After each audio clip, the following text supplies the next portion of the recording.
Since today is the feast of one of the famous saints in the Philippines, particularly in provinces like my diocese, San Roque, please allow me to focus on one very touching, very emotional moment in his life, which will surely give us a beautiful point for reflection.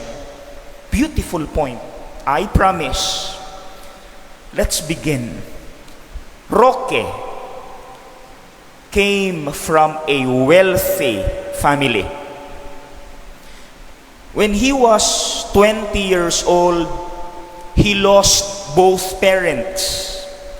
And so, he sold all his property and distributed the proceeds among the poor.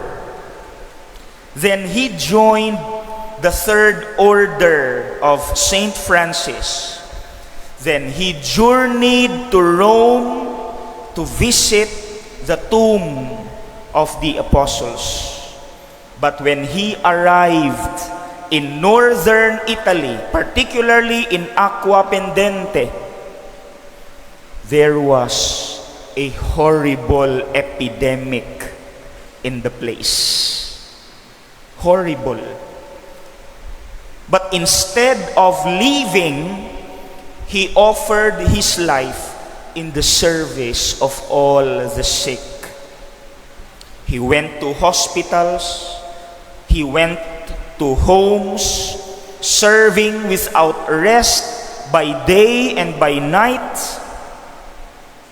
And you know what? God even rewarded his heroic charity by causing many sick to be cured at the mere sign of the cross which Roque made over the sick. Many were miraculously cured. Then, when everything was okay, he went to Rome, and there another epidemic broke out. But again, he devoted his life to the care of the sick. He even went to other towns, and many were miraculously healed. Then he went to Piacenza, and there, sadly, nahawa siya sa sakit.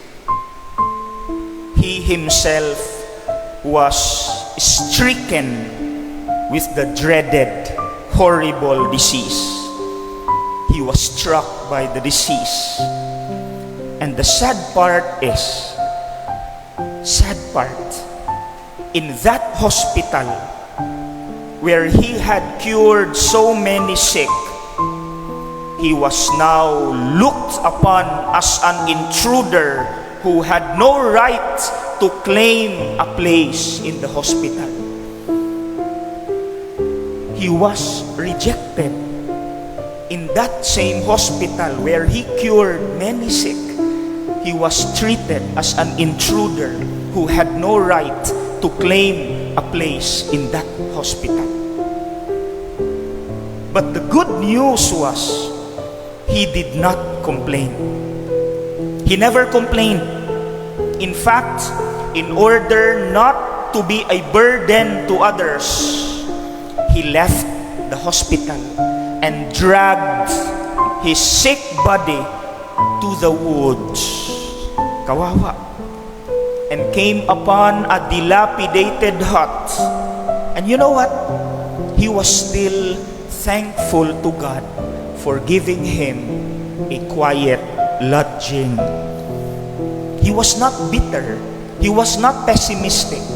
He was still kind-hearted. And my dear sisters and brothers, that's the point for our reflection.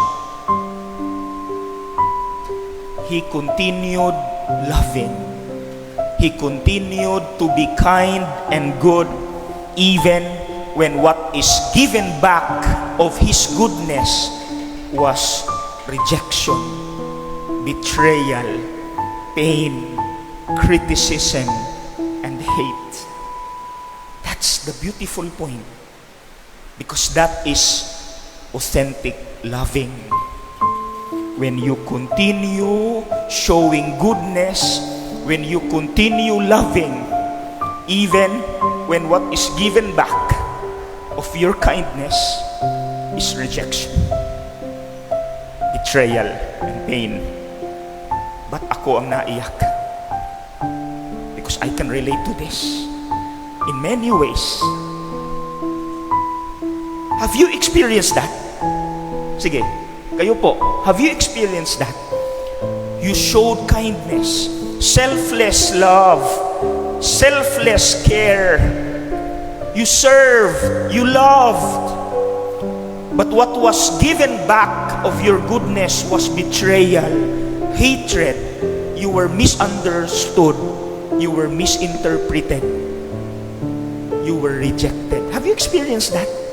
Church workers.